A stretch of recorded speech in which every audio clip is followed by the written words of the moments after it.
Welcome to real stories. వడియాలు వేసినంత ఈజీగా crime ఐడియాలు వేస్తున్నారు. కుట్లు అల్లికలు అల్లేసినంత సులభంగా వ్యూహాలు వల్లి వేస్తున్నారు. వాషింగ్ మిషన్ లో బట్టలేసినంత సులువుగా ఆధారాలు చెరిపేస్తున్నారు. మేకప్ రాసుకున్నంత చలాకీగా మనుషుల్నే ప్యాకప్ చేసేస్తున్నారు. 4 గోడలే ప్రపంచంగా బతికే కొందరు భార్యామణుల మధ్యలో మెదులుతున్న నేరమయ కహానీలు అందర్నీ నివ్వెరపోయేలా చేస్తున్నాయి. Rare of the rare multi crime talented house wife పై ఇవాళ రియల్ స్టోరీ చూద్దాం. ఆమె వేసిన స్కెచ్, ఆ కిలాడీ plan, never before ever after. 100 నేరాల్లో శిక్ష పడిన ఖైదీలకు తట్టని మైండ్ బ్లోయింగ్ ప్రణాళిక వేసింది. ఏంటా ప్రణాళిక? కొందరు ఆడవాళ్లకు ఐడియాలు ఎలా వస్తాయో తెలియదు. సీరియల్స్ చూసి చూసి విలన్ ఆలోచనలు తడతాయో బోధపడదు. క్రైమ్ వెబ్ సిరీస్ల ప్రేరణతో కొత్త కథలు అల్లుతారో అంతు చిక్కదు. క్రైమ్ న్యూస్ చదివో పదే పదే చూసో డిఫరెంట్గా థింక్ చేస్తారో తెలీదు. పోలీసులకు చిక్కకుండా, ఆధారాలు దొరకకుండా, ఆనవాళ్లు అర్థం కాకుండా కుట్లు అల్లికలు అల్లేసినట్లు కుట్రలు వల్లేస్తున్నారు. పోలీస్ జాగిలాలు కూడా పసిగట్టలేనంతగా క్రియేటివ్గా కిల్లింగ్ కహానీలను వడ్డిస్తున్నారు. ఇల్లు వంటగది తప్ప మరో ప్రపంచం తెలియదనుకునే గృహిణులు కూడా వెరైటీ ప్లాన్లతో భర్తల్ని భూమి మీద లేకుండా చేసేస్తున్నారు.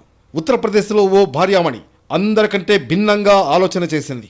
అసలు ఆమెకు అలాంటి ఐడియా ఎలా తట్టిందో పోలీసులకే కాదు, ఎవరి బుర్రకు అర్థం కావడం లేదు. కట్టుకున్న భర్తతో చక్కగా కాపురం చేయాల్సింది పోయి వెరైటీ ఆలోచనతో ఏకంగా కాటికి పంపే ప్రణాళిక వేసింది. ఉత్తరప్రదేశ్లోని పెద్ద నగరాల్లో మీరట్ కూడా ఒకటి. ఒక మరణ వార్త మీరట్ మొత్తం చర్చనీయాంశమైంది. ఒక భార్య తన భర్త మరణంపై నింగిని తాకేలా రోదించింది. అయ్యో, తన భర్త తనను అనాథను చేసి వెళ్లిపోయాడేనని ఏడుపుతో అన్ని వీధులను ఏకం చేసింది. పాము కాటుతో చనిపోయాడు, ఇదిగో పాము అంటూ లీటర్ల కొద్దీ కన్నీళ్లను కార్చింది. అయ్యో పాపం, పాము కాటుకు బలయ్యాడా అంటూ అందరూ భార్య దుఃఖంతో కోరస్ అందుకున్నారు. పోలీసులు కూడా ఘటనాస్థలికి వచ్చారు. కేసు ఫైల్ చేశారు. పాపం పాము కాటుకు బలయ్యాడా అని కేసు రాసుకున్నారు. సాధారణ ప్రక్రియలో భాగంగా మృతదేహాన్ని పోస్ట్ మార్టం కోసం పంపించారు. అక్కడే కేసు మరో మలుపు తిరిగింది. ఇతను చనిపోయింది పాము కాటుతో కాదని పోస్ట్ మార్టం నివేదిక స్పష్టం చేసింది. పోస్ట్ మార్టం రిపోర్ట్ చూసి మీరట్ పోలీసులు షాక్ అయ్యారు. విషపూరిత పాము కాటేసి తన భర్త చనిపోయాడని నాన్ స్టాప్గా భార్య ఏడుస్తోంది. మరి పాము కాటుతో చనిపోలేదని పోస్ట్ మార్టం రిపోర్ట్ చెబుతోందని స్టన్ అయ్యారు. అతని మరణానికి పాము కాటు కారణం కాదని స్పష్టం కావడంతో అసలేం జరిగిందో తెలుసుకునేందుకు మీరట్ పోలీసులు ప్రయత్నించారు. స్నేక్ బైట్తోనే ప్రాణం విడిచాడని భార్య పదే పదే చెబుతోంది కాబట్టి ఆమె మీద అనుమానాలు వ్యక్తం చేశారు. పోస్ట్ మార్టం రిపోర్ట్ ముందు పెట్టి అసలేం జరిగిందని గట్టిగా అడిగారు. మేడం గారు నేరం ఒప్పుకుంది. తన ప్రియుడితో కలిసి భర్తను కాటికి పంపారని వాంగ్మూలం ఇచ్చింది. ఎలా చేసిందో, ఎలా చంపిందో, ఎందుకు హత్య చేసిందో చెప్పింది. ముఖం మీద చున్నీ వేసుకున్న ఈమె పేరు రవిత. బేడీలతో ఈమెతో పాటు వెళుతున్న ఇతగాడి నామధేయం అమర్దీప్. చనిపోయిన వ్యక్తి పేరు అమిత్ కశ్యప్. రవిత, అమిత్ కశ్యప్ భార్యాభర్తలు. మీరట్ జిల్లాలోని బహుసుమార్ అక్బర్పూర్ గ్రామానికి చెందిన అమిత్ రోజువారీ కూలి. రెక్కాడితే కానీ డొక్కాడకున్న భార్యను కంటికి రెప్పలా చూసుకున్నాడు. ఈమెకు ఎలాంటి లోటు రాకుండా చక్కగా పోషించాడు. నిందితుడు అమర్దీప్ కూడా అమిత్కు స్నేహితుడే. తరచుగా అమిత్ను కలిసేందుకు ఇంటికి వచ్చేవాడు. ఈ రాకపోకలే అమిత్ కొంపకు నిప్పు పెట్టాయి. అమిత్ను మీట్ కావడానికి రెగ్యులర్గా ఇంటికి వచ్చే అమర్దీప్ అతడి భార్య రవితతో పరిచయం పెంచుకున్నాడు. అమిత్ లేనప్పుడు కూడా ఇంటికి వచ్చేవాడు. అమర్దీప్, రవిత మధ్య ఇకయికలు పకపకలు పెరిగాయి. వివాహేతర సంబంధంగా మారాయి. నైతికంగా ఇద్దరూ పతనమయ్యారు. ఫ్రెండు భార్య అని కేటుగాడు ఆలోచించలేదు. పవిత్ర బంధాన్ని కాలరాస్తున్నానని తెలిసిన భార్య రవిత అన్నింటికీ తెగించింది. అమర్దీప్, రవితల మధ్య ఇల్లీగల్ ఎఫైర్ తెలిసి అమిత్ రగిలిపోయాడు. కట్టుకున్న భార్య, ప్రాణ స్నేహితుడే తన కుటుంబాన్ని సర్వనాశనం చేస్తున్నారా అని అల్లాడిపోయాడు. ఇదేంటని భార్య రవితను నిలదీశాడు. మరోసారి ఇలా జరిగిందో చూస్తూ ఊరుకోరని వార్నింగ్ ఇచ్చాడు. భర్తకు తెలిసింది. బుద్ధి మార్చుకోవాల్సిన భార్య రవిత మరింతగా బరితెగించాలని డిసైడ్ అయింది. తమ అపవిత్ర బంధానికి అడ్డొస్తున్న భర్తను చంపాలని ప్రియుడితో ప్లాన్ వేసింది. స్నేహితుడి భార్యను కోరుకోవడం మహాపాపం, చంపడం మరింత దారుణమన్న కనీస ఇంగిత జ్ఞానం కూడా తోచలేదు అమర్దీప్కు. తన ప్రియురాలు రవిత చెప్పిన కుట్రకు గంగిరెద్దులా తలూపాడు. చంపేద్దామన్నాడు. హత్య చేసినా తమ చేతికి మట్టి అంటకుండా రకరకాల పన్నాగాలు వేసింది భార్య రవిత. గూగుల్ వెతికింది, క్రైమ్ వెబ్ సిరీస్లు చూసింది. చివరకు ఒక నిర్ణయానికి వచ్చింది. చంపాలి. నేరం మాత్రం తమ మీదకు రాకుండా మరో రకంగా చనిపోయాడని లోకాన్ని, పోలీసుల్ని నమ్మించాలని కుయుక్తులు పన్నింది. ఇదే ఐడియాను ప్రియుడు అమర్దీప్కు చెబితే అద్భుతమని మెచ్చుకుని ప్రాణ స్నేహితుడి ప్రాణం తీసేందుకు ముహూర్తం ఫిక్స్ చేశాడు. రాత్రిపూట భర్త ఇంట్లో నిద్రపోతుండగా ప్రియుడు అమర్దీప్కు కబురు పంపింది రవిత. అతడు మెరుపు వేగంతో వచ్చాడు.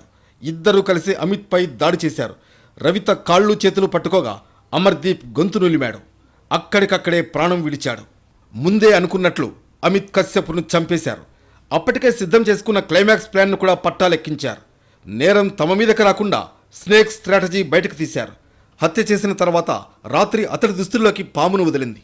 మరుసటి రోజు అయ్యో తన భర్త చనిపోయాడంటూ గగ్గోలు పెట్టింది. పాము కాటుతో ప్రాణం పోయిందని కేకలు వేస్తూ వీధుల్లో పరుగులు పెట్టింది. విషపూరిత పాము కాటు వేయడంతో అమిత్ ప్రాణం పోయిందని అందరూ నమ్మారు. డెడ్ బాడీపై 10 చోట్ల పాము కాట్లు కూడా కనిపించాయి. పోలీసులు కూడా అదే అనుకున్నారు. కానీ అమిత్ చనిపోయింది పాము కాటుతో కాదని వైద్యులు తేల్చారు. అమిత్ మరణించడంతో ఆయన శరీరంలో రక్త ప్రసరణ ఆగిపోయిందని, దీంతో అమిత్ శరీరంలోకి విషం వ్యాపించలేదని వైద్యులు చెప్పారు. అమిత్ను గొంతు నులిమి చంపారంటూ తేల్చారు. తీరా భార్య రవితను ప్రశ్నిస్తే అసలు నిజం ఒప్పుకుంది. ఇల్లీగల్ అఫైర్కు అడ్డొస్తున్నందుకు చంపేశామని అంగీకరించింది. ఓ వ్యక్తికి 1000 రూపాయలు ఇచ్చి పామును తీసుకున్నామని, రాత్రి చంపిన తర్వాత భర్త దుస్తుల్లో వదిలామని చెప్పింది. ఈమె తీరుపై తమకు అప్పటికే అనుమానం వచ్చిందని బంధువులు సైతం చెప్పారు. ఎన్నో హత్య కేసులు చూశాం కానీ ఇలాంటి కేసు అరుదని చెప్పారు మీరట్ పోలీసులు. పాము కాటు వేసిందని గగ్గోలు పెట్టి విచారణను తప్పుదారి పట్టించే ప్రయత్నం చేశారని పోలీసులు చెప్పారు. మీరట్ భార్య ఘాతుకం దేశమంతా చర్చనీయాంశమైంది. ఇలాంటి భార్యలు కూడా ఉంటారా అని అందరూ మాట్లాడుకున్నారు. అత్తగారింట్లో కుడికాలు పెట్టి కొత్త పాత్రలో ప్రవేశించిందని అందరూ అనుకున్నారు. కానీ ఆ నవవధువు క్రైమ్ థ్రిల్లర్ మూవీ క్యారెక్టర్లోకి పరకాయ ప్రవేశం చేసిందని ఊహించలేదు. అమాయకురాల్ని సంబరపడిన వరుడికి పెళ్లి కూతురి ముఖం వెనక అంతర్ముఖం తెలిసి స్టన్ అయిపోయాడు. ఉత్తరప్రదేశ్లో జరిగిన మరో దారుణమిది.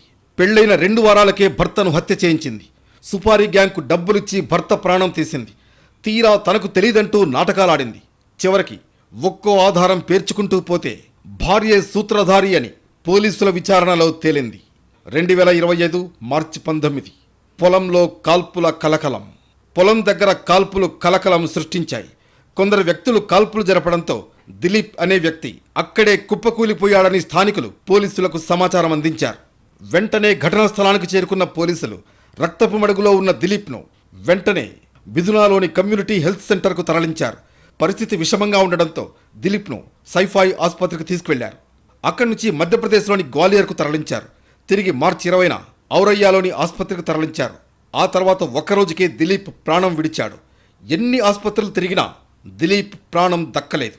ఎవరో పకడ్బందీ స్కెచ్తో తన సోదరుడిపై కాల్పులు జరిపారని పోలీస్ స్టేషన్లో ఫిర్యాదు చేశాడు సహార్. విచారణ చేపట్టిన పోలీసులు అన్ని ఆధారాలు సేకరించారు. స్థానికులను విచారించారు. సీసీ కెమెరాలను పరిశీలించారు. సీసీటీవీ ఫుటేజ్ ఆధారంగా నిందితులను గుర్తించి అరెస్ట్ చేశారు. వీరి నుంచి 2 పిస్టల్స్, 4 లైవ్ కార్ట్రిడ్జ్లు, 1 బైక్, 2 మొబైల్ ఫోన్లు, 1 పర్స్, ఆధార్ కార్డు స్వాధీనం చేసుకున్నారు. అసలు ఎందుకు కాల్పులు జరిపారు, హత్య వెనుక కారణాలేంటని ఆరా తీస్తే విస్తుపోయే విషయం చెప్పారు నిందితులు. తమకు మర్డర్ కాంట్రాక్ట్ ఇచ్చింది భార్య ప్రగతి, మరో వ్యక్తి అని విచారణలో నిందితులు వెల్లడించినట్లు బాంబు పేల్చారు పోలీసులు.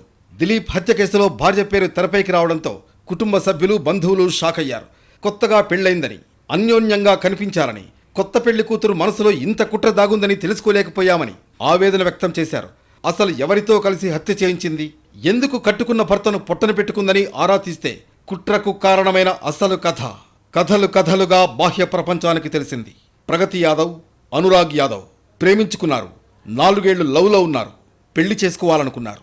అయితే వీరి ప్రేమ వివాహానికి తల్లిదండ్రులు ఒప్పుకోలేదు. ఎట్టి పరిస్థితుల్లోనూ లవ్ మ్యారేజ్కు అంగీకరించేది లేదన్నారు. పట్టుబట్టి మరి మార్చి 5న ప్రగతి యాదవ్కు దిలీప్తో బలవంతంగా వివాహం చేశారు. అయితే ఈ పెళ్లిని ప్రగతి ఏమాత్రం తట్టుకోలేకపోయింది. ప్రియుడు లేక ఉండలేకపోయింది. పెళ్లైన మరుక్షణం నుంచే అతడితో మాటలు కొనసాగించింది. ఫోర్స్డ్గా మ్యారేజ్ చేశారు. ఏం చేయాలో అర్థం కావడం లేదంటూ లవర్కు వాట్సాప్లో ఎప్పటికప్పుడు మెసేజ్లు చేసేది. అంతటితో ఆగకుండా ప్రియుడు అనురాగ్ యాదవ్తో కలిసి కుట్ర పన్నింది. అతన్ని చంపేస్తేనే కలిసి ఉండగలమని చెప్పింది. స్కెచ్లో భాగంగా దిలీప్ హత్యకు కాంట్రాక్ట్ కిల్లర్లను నియమించుకున్నారు. దుర్లభ్ యాదవ్, రామ్జీ నగర్, శివం యాదవ్, ప్రియుడు అనురాగ్ యాదవ్. అంటే 4గురికి మొత్తం ప్లాన్ వివరించింది ప్రగతి యాదవ్. ఎక్కడ చంపాలి, ఎప్పుడు చంపాలి, ఎప్పటికప్పుడు అప్డేట్స్ షేర్ చేసుకోవడం వంటి వ్యూహాలను వారికి వివరించింది. దిలీప్ మర్డర్ కాంట్రాక్టులు సుపారీ గ్యాంగ్ అప్పగించిన ప్రగతి యాదవ్, అనురాగ్ యాదవ్ 2 లక్షల రూపాయలకు ఒప్పందం కుదుర్చుకున్నారు. అందులో 1 లక్ష అడ్వాన్స్గా ఇచ్చారు. తన దగ్గర డబ్బులు లేకపోవడంతో కొన్ని ఖర్చులున్నాయంటూ భర్త దిలీప్ దగ్గర తీసుకుంది ప్రగతి.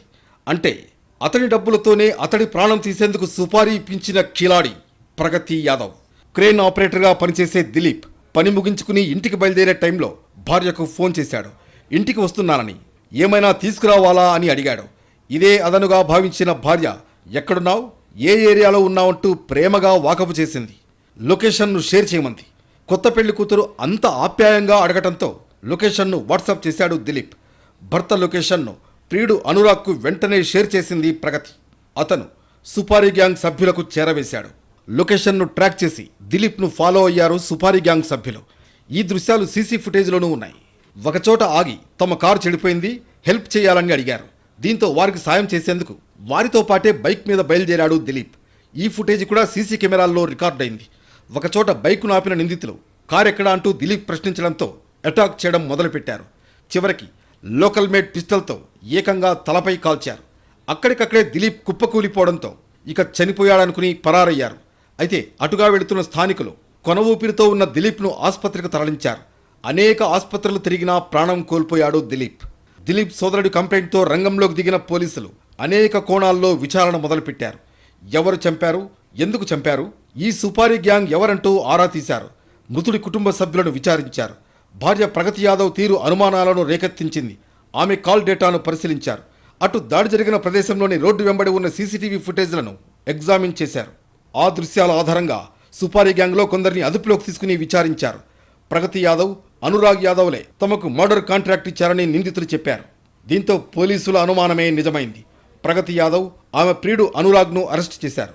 ఇష్టం లేని పెళ్లి చేయడం, ప్రియుడితోనే కలిసి ఉండాలని నిర్ణయించుకోవడంతో అడ్డుగా ఉన్న భర్తను చంపాలనుకున్నట్లు ప్రగతి వాంగ్మూలం ఇచ్చిందని పోలీసులు తెలిపారు. ఈ మధ్య కాలంలో జరిగిన అత్యంత దారుణమైన హత్యల్లో ఇదొకటి. పెళ్లైన 2 వారాలకే నవవరుణ్ణి హత్య చేయించింది నవవధువు. ఇష్టం లేని పెళ్లి చేసుకోకుండా ఉండాల్సింది. ఒకవేళ అయినప్పటికీ ప్రియుడితోనే పరారు కావాల్సింది. కానీ అమాయకుడైన వరుడి ప్రాణం తీసింది. దిలీప్కు అనురాగ్కు మధ్య స్నేహం కుదిర్చే ప్రయత్నమూ చేసింది. పెళ్లైన తర్వాత హత్య చేసి కలిసి ఉండాలని కపట నాటకాలు ఎన్నో రెడీ చేసుకుంది. దిలీప్కు ఆస్తిపాస్తులున్నాయి కాబట్టి అతన్ని చంపేస్తే ఆ ఆస్తి కూడా తమకే వస్తుంది, ఎంజాయ్ చేయొచ్చని ప్లాన్ వేసింది. భర్త ఎప్పుడెక్కడ ఉన్నాడో ఎప్పటికప్పుడు ప్రియుడికి చేరవేస్తూ వచ్చింది. సుపారీ గ్యాంగ్ కాబట్టి తమనెవరూ పట్టుకోలేరని ఆలోచన చేసింది. కానీ కాల్ డేటా, సీసీ కెమెరాల ఫుటేజ్ నవవధువు చేతులకు బేడీలు వేయించింది. పెళ్లై 16 ఏళ్లైనా ఇప్పటి వయసు 16 ఆ ఆంటీ మనసు ఎటెటో వెళ్లిపోయింది. ఇంట్లో పెళ్లిడికొచ్చిన పిల్లలున్న తిక్క ఆలోచనలతో కాపురాన్ని ముక్కలు చేసుకుంది. చేయరాందంతా చేసేసి అయ్యో తన భర్త అంటూ దిక్కులు దద్దరిల్లేలా ఏడ్చింది. కానీ అదంతా దొంగ ఏడిపోయినని తెలియడానికి ఎక్కువ సమయం పట్టలేదు. తల పట్టుకుని ఏడుస్తోంది, గుండెలు బాదుకుంటోంది. అయ్యో తన మొగుడు చనిపోయాడంటూ క్యూసెక్కుల కన్నీటిని జలజలా రాలుస్తోంది. భర్తంటే ఎంత ప్రేమో, మొగుడంటే ఎంత ఆరాధనో, అతని ఎడబాటును క్షణమైనా భరించలేదేమో. పాపం ఎంత వెక్కి దుఃఖిస్తోందో. ఆమె ఏడుపును చూసిన వారందరికీ ఏడుపు తన్నుకొచ్చేలా ఉంది. పాపం కొందరు బంధువులు ఈమెను అనుమానించారు. నువ్వే చంపేశావని ఆరోపించారు. ఏం మాట్లాడుతున్నావు, నా మంగళసూత్రాన్ని నేనే తెంచేసుకుంటానా అని గట్టిగా బదులిచ్చింది. భర్త మరణంతో కుమిలి ఏడ్చి ఆనకట్టలేని కన్నీటి ప్రవాహంతో వలవలా రోధిస్తున్న ఈ పతివ్రత శిరోమణి బంగారం లాంటి భర్తను చంపింది. అవును, మీరు విన్నది నిజమే. ఈమె భర్తను చంపిందన్నది నిజం. నిజంగా నిజమే. ఈమె భర్త ప్రాణం తీసింది. అయ్యో తన మొగుడు చనిపోయాడని విలపిస్తున్న ఆస్కార్ నటీమణే దారుణంగా హత్య చేయించింది. మొదట తనకేం తెలీదని నాటకాలాడిన భార్య తర్వాత ఆధారాలన్నీ ముందర పెట్టడంతో కక్కలేక మింగలేక నిజాన్ని ఒప్పుకుంది. కర్ణాటక బళ్ళారి సిటీలో జరిగిన దారుణమిది. కణేకల్ రోడ్లోని రాణితోట దగ్గర జరిగిన వెంకటేష్ ఎన్నువతన అనే వ్యక్తి హత్య స్థానికంగా కలకలం రేపింది. దుండగులు వెంకటేష్ బట్టలన్నీ విప్పి తలపై కొట్టి హత్య చేసి పరారయ్యారు. వెంటనే తన భర్తను ఎవరో చంపారంటూ బ్రూస్పేట పోలీస్ స్టేషన్లో ఫిర్యాదు చేసింది భార్య నీలవేణి.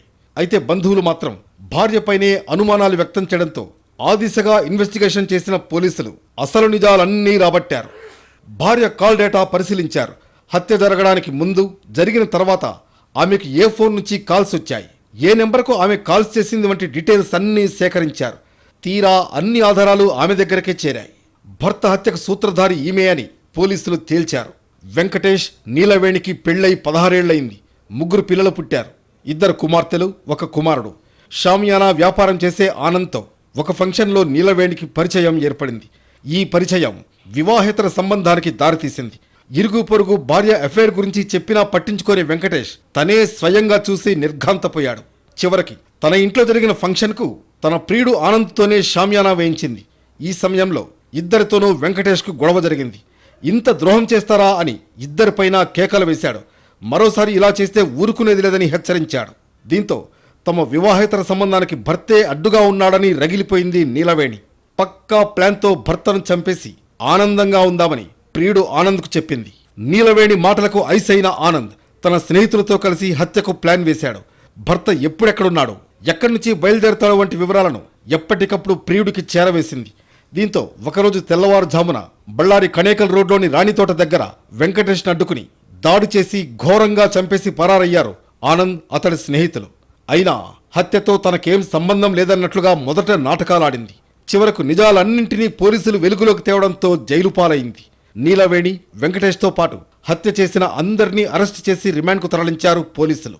అరెస్టుకు ముందు తర్వాత నీలవేణి వీరోచిత నటనను తలచుకుని జనమంతా విస్తుపోయారు. ఇలా చెప్పుకుంటూ పోతే కొందరు పెళ్లాల చావు తెలివితేటలు మొగుళ్ల పాలిట చావు డప్పులుగా మారుతున్నాయి. భార్యాపిల్లల్ని పోషించడానికి గానుగెద్దులా బయట మొగుడు కష్టపడుతుంటే ఇంట్లో ఉండే కొందరు గృహిణులు తప్పుదారి పడుతున్నారు. భర్త రెక్కల కష్టాన్ని వెక్కిరిస్తూ కొత్త సుఖాలు కోరుకుంటున్నారు. ఎండనక వాననక అతడు ఒళ్ళు హూనం చేసుకుంటుంటే అవేమీ తెలియకుండా చక్కగా వంట చేసుకుంటూ టీవీ చూసుకుంటూ నీడపట్టున ఉండే కొందరు ఆడవాళ్లు వంకర బుద్ధులతో సంసారాన్ని సర్వనాశనం చేసుకుంటున్నారు. ఇల్లీగల్ అఫైర్ల రొంపిలో పడడమే కాదు, చివరికి తనను కట్టుకున్న పాపానికి భర్త ప్రాణాలు తీసేంతగా బరి తెగిస్తున్నారు. ఇలాంటి వెధవ పనులు చేసి ఇట్టే దొరికిపోతున్న ఇలాంటి వాళ్ళు ఏకంగా హత్యలు చేసి ఎవరికీ చిక్కబోమన్న ఓవర్ కాన్ఫిడెన్స్తో డెడ్లీ యాక్షన్లోకి దిగిపోతున్నారు, దొరికిపోతున్నారు. చట్టానికి పోలీసులకు ఇవాళ కాకపోయినా రేపైనా దొరక్క తప్పదన్న కామన్ సెన్స్ను 100 అడుగుల లోతులో బొంద పెట్టేసి జైలు పాలవుతున్నారు. ఉత్తరప్రదేశ్ మీరట్లో పాము కాటుతో భర్త చనిపోయాడని బంధువుల్ని పోలీసుల్ని భార్య నమ్మించాలని చూస్తే అదే యూపీలో ప్రియుడితో ఊరేగడానికి నవవరుణ్ణి హత్య చేయించింది కొత్త పెళ్లి కూతురు. బళ్ళారిలో ఒక భార్యామణి కూడా ఇలాంటి ఘాతుకానికే పాల్పడింది. తప్పు చేస్తే దొరక్కా తప్పదు, జైలు ఊచలు లెక్క పెట్టగా తప్పదనడానికి ఇలాంటి ఘటనలే నిదర్శనం.